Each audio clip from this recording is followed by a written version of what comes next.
Hi hello నమస్తే welcome to 100 TV. ఈరోజు మన స్టూడియోలో జగదేవ్ గారు ఉన్నారు. అసలు నమస్తే అండి. నమస్తే అండి. పుష్ప 2లో 90% బీజిఎం నేనే చేశాను అని శామ్ సిఎస్ అనే ఒక సింగర్ అన్నారు. అసలు దాని గురించి మీరు ఏమని చెప్తారు? అసలు పుష్ప 2 బ్యాక్గ్రౌండ్ కానీ మ్యూజిక్ గురించి కానీ మొదటి నుంచి కూడా ఒక వివాదం నడుస్తూనే ఉంది. యాక్చువల్గా దేవిశ్రీ ప్రసాద్ అనే వ్యక్తి చాలా ఎఫర్ట్ పెడతాడు ఆయన.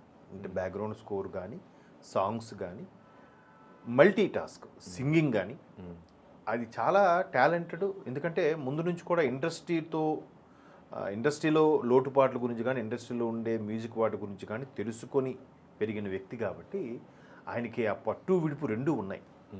మంచి కంపోజరు, మంచి సింగరు, మంచి మ్యూజిక్ డైరెక్టర్ కూడా. సో దేవి పరంగా సినిమాలు పోయాయేమో కానీ దేవి మ్యూజిక్ ఎప్పుడు ఎక్కడ ఫ్లాప్ అవ్వలే. అది చిన్న సినిమా అని పెద్ద సినిమా అని ఒక్క సాంగ్ అయినా హైలైట్గా నిలిచే సందర్భాలు అలాంటి సినిమాలు చాలా ఉన్నాయి దేవిశ్రీ ప్రసాద్ కంపోజ్ చేసిన వాటి. సో అట్లాంటి దేవిశ్రీ ప్రసాద్కి పుష్ప విషయంలో కొన్ని రూమర్స్ అయితే సోషల్ మీడియా హల్చల్ చేశాయి. దానికి ఆయన అంటే అది దాని మీద నిజమే అన్నట్టుగా చెన్నై ఈవెంట్లో కూడా ఆయన మాట్లాడారు. ప్రొడ్యూసర్ గారు, మీరు నా మీద ఎక్కువ ప్రేమ ఉంది కాబట్టి నన్ను ఇట్లా విమర్శిస్తూ ఉంటారు, సహజమే, కాకపోతే ఎక్కడ సార్ లేట్ అయింది ట్రాఫిక్ అని ఏదో చెప్పుకొచ్చాడు ఆయన. సో ఇక్కడ మనం ఒక్కసారి టెక్నికల్గా ఆలోచిస్తే పుష్ప 2 అనేది 2022 పుష్ప 1 రిలీజ్ అవ్వక ముందు నుంచి 2 కూడా స్టార్ట్ అయిపోయింది. సో అప్పటి నుంచి మొన్నటి వరకు కూడా, అంటే మొన్న నవంబర్ 2nd వీక్ వరకు కూడా అయిన షూటింగ్ సంబంధించి రకరకాల షూట్లు చేయడం, మార్చడం, ఈ షూట్ చేయడం, మళ్ళీ లేదు బారాలేదని ఇంకోసారి చేయడం. ఇది ఓకే, ఈరోజు బాగా వచ్చింది, ఇప్పుడు గంగమ్మ జాతర ఉంది, బ్యాక్ పెయిన్ బాగా వచ్చేసిందంట ఆయనకి. అమ్మవారి గెటప్, లేడీ గెటప్ అన్నీ చేయడం, అది మనం సినిమాలో చూస్తే నిజంగా ఒళ్ళు గగురు పుడుతుంది. చాలా బాగా చేశాడు అక్కడ డ్యాన్స్. నిజంగా సాంగ్స్ కన్నా ఆ అమ్మవారికి నివేదన సందర్భంగా ఆయన పూనకంతో వేసిన డ్యాన్స్ లా ఉంటుంది, అది చాలా బాగుంటుంది. మంచి ఎక్సలెంట్ పెర్ఫార్మెన్స్ అది. సో ఆ సందర్భంలో ఆయనకి బ్యాక్ పెయిన్ రావడం, మళ్ళీ కొంత రెస్ట్ తీసుకుంటారు, మళ్ళీ పోస్ట్ పోన్ చేస్తారు, షెడ్యూల్ నెక్స్ట్ పోస్ట్ పోన్ అవుతుంది. ఇట్లా ఉన్నప్పుడు ఎవరైనా మహా అయితే సినిమా సంవత్సరం, ఏమండి పోని సంవత్సరంన్నర, మోని 2 సంవత్సరాలు అనుకుందాం. 2 సంవత్సరాలు కూడా చాలా ఎక్కువ కదా. సో అంతదైనప్పుడు ఈయన మరి ఇంక వేరే సినిమాలకి మ్యూజిక్ కంపోజ్కి ఒప్పుకుంటాడా? ఒప్పుకుంటాడుగా.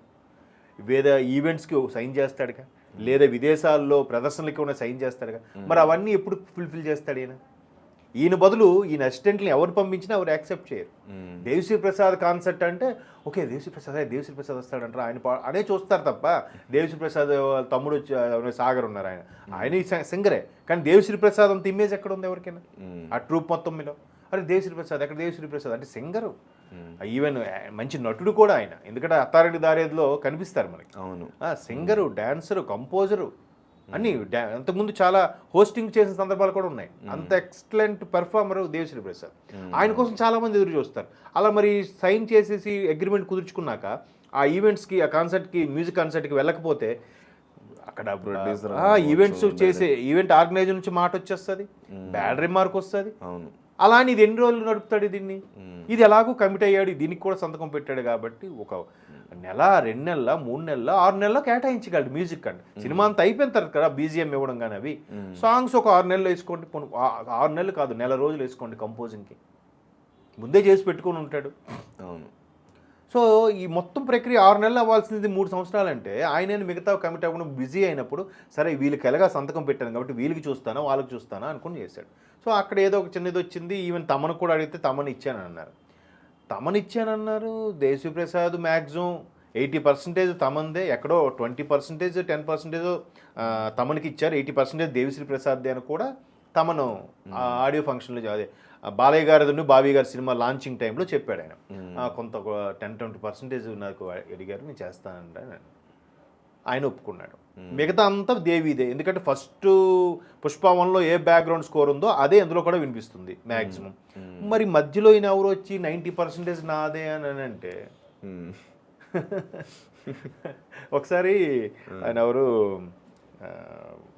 మన దగ్గర ఏం పేరండి మర్చిపోయాను, శ్రీను వైట్ల దగ్గర ఉంటారు, కోన వెంకట గారు ఒకసారి ఇలాగే చెప్పారు. ఇప్పుడు ఒక సినిమాకి డైలాగ్స్ రాస్తాం, ఎక్సలెంట్గా వస్తాయి. అందులో మధ్య మధ్యలో డైలాగ్ ఇంప్రవైజేషన్కి సంబంధించి డైరెక్టర్ వచ్చి ఇక్కడ ఎలా కాదు ఇలా మార్చండి అని చెప్తాడు. లేదా హీరోనే ఇంప్రవైజ్ చేయడం కోసం ఇక్కడ అలా కన్నా ఈ డైలాగ్ వాడతానండి ఓకేనా అని అంటాడు. అంత మాత్రాన డైలాగ్ రైటర్గా హీరో పేరు వేయలేంగా, డైలాగ్ రైటర్గా డైరెక్టర్ పేరు వేయలేంగా. అలాగే ఇక్కడ ఈయనకి అబ్జెక్టివ్ నువ్వు చూసుకోండి ట్రూపు కంపోజ్ చేయడానికి ఇది ఓకేనా, నేను నీకు హ్యాండ్ ఓవర్ చేస్తున్నాను, నువ్వు మొత్తం నేను రెడీ చేసి చెప్పేశాను అంటే ఆర్కెస్ట్రా టీం అంతా రెడీ చేసేసాను, నువ్వు చేసుకుంటే ఓకే సార్ చెప్పింది ఓకే, ఎక్కడిదెక్కడ సూపర్వైజింగ్ చేసిన దానికి నేనే చేశాను చెప్పుకుంటే ఎట్లా. ఇప్పుడు అందులో కథలో 30 to 40% ఫస్ట్ పుష్ప 1లో మ్యూజిక్కే ఉంది. మళ్ళీ 90 అంటే ఎక్కడి నుంచి వస్తుంది? మరి తమనికి ఎంత ఇవ్వాలి, డిఎస్పీకి ఎంత ఇవ్వాలి? ఈ 90 ఇచ్చేస్తే అంటే తమనికి 2% వేసాడు, మిగతా 8% దేవిశ్రీ ప్రసాద్ చేశాడా?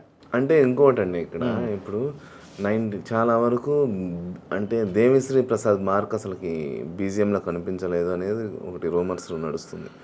దాన్ని ఎంతవరకు చూడొచ్చు మనం? ఇప్పుడు సినిమా ఆల్రెడీ రిలీజ్ అయ్యిందండి. రిలీజ్ అయిన తర్వాత యావరేజ్ అబవ్ యావరేజ్ టాక్ వినిపిస్తుంది. అవును, ఎందుకంటే స్టోరీలను ఏం పెట్టలేదు, కేవలం అన్నయ్య బిడ్డ దాని గురించి స్టోరీ లాగా పెట్టాడు. మళ్ళీ ఆ స్మగ్లింగ్ షెకావత్తో ఏదైతే పెట్టుకున్నాడో ఫస్ట్ హాఫ్లో గొడవ దాని గురించి అన్నట్టుంది అనుకున్నారు తప్ప స్టోరీ లైన్ ఏం లేదని కొంతమంది పెదవి విరుస్తున్నారు. కానీ సినిమా చూడొచ్చు, బాగానే ఉంది, బాగుంది, మరీ పేలవ పెర్ఫార్మెన్స్ అయితే ఏమీ లేదు. ఓకే, కానీ ఈ విమర్శలు వినిపిస్తాయి. అదే బీజిఎం ఇప్పుడు ఫస్ట్ హాఫ్లో పుష్ప 1కి బీజిఎం బాగుందని ఎవరైనా మాట్లాడారా? లేదు. పుష్ప సినిమా బాగుందన్నారు కానీ బీజిఎం బాగుందని ఎవరైనా మాట్లాడారా? అంటే ఒకటి నెగిటివ్ వచ్చినప్పుడే కదా.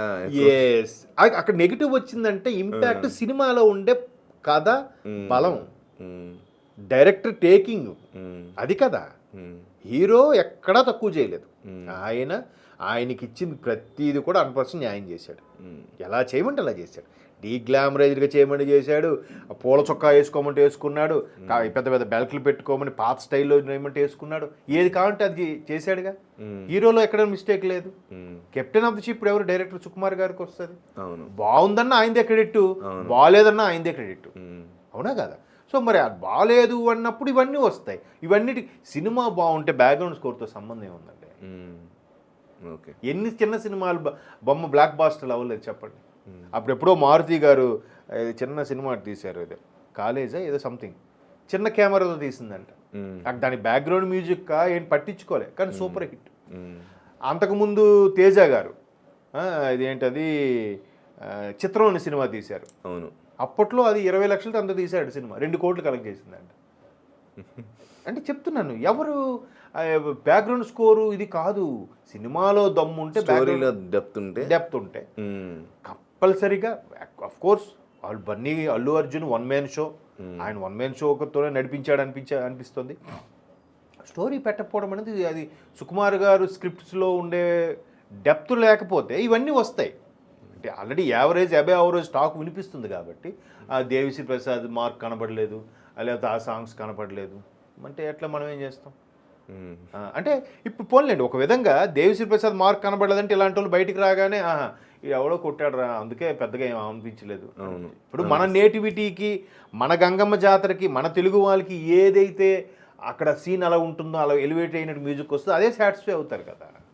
మరి అలా లేనప్పుడు సాటిస్ఫై అవ్వలేరు. కానీ దేవిశ్రీ ప్రసాద్ అయితే ఎక్కడా ఇబ్బంది పెట్టలేదు. అలా 20% తమనేదో బ్యాక్గ్రౌండ్ స్కోర్, అది కూడా సాంగ్స్ అన్నీ ఈయనవే. మరి ఈయన ఎక్కడ వచ్చి చెప్పారో అనేది తెలియదు. మరి అంటే మేబీ ఎంతో కొంత ఏదో ఉంటుంది, లేకపోతే ఎంత ధైర్యంగా ఓపెన్గా వచ్చి చెప్పడుగా. అవును, అంటే ఒక వెర్షన్లో అది, ఒక వెర్షన్లో ఇది, ఏం నమ్ముతాం?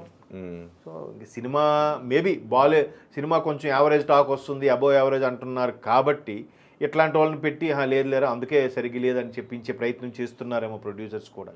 తెలియదు కదా మనకి. ఏమండి ఇదంతా కూడా నన్ను అడిగితే పబ్లిసిటీ స్టంట్, ఏదో ఒక విషయం లేపి సినిమాకి జనాలను రప్పించాలి. అవునా మ్యూజిక్ బాగాలేదా, సరే ఒకసారి చూద్దాం అంటాడు కదా ఎవడైనా. 100లో ఒక్కడికి అలాగ అనిపించినా ఒక 100 టికెట్లు వచ్చినట్టేనా వాడికి. సో అది మనం ఏం చెప్పలేమండి.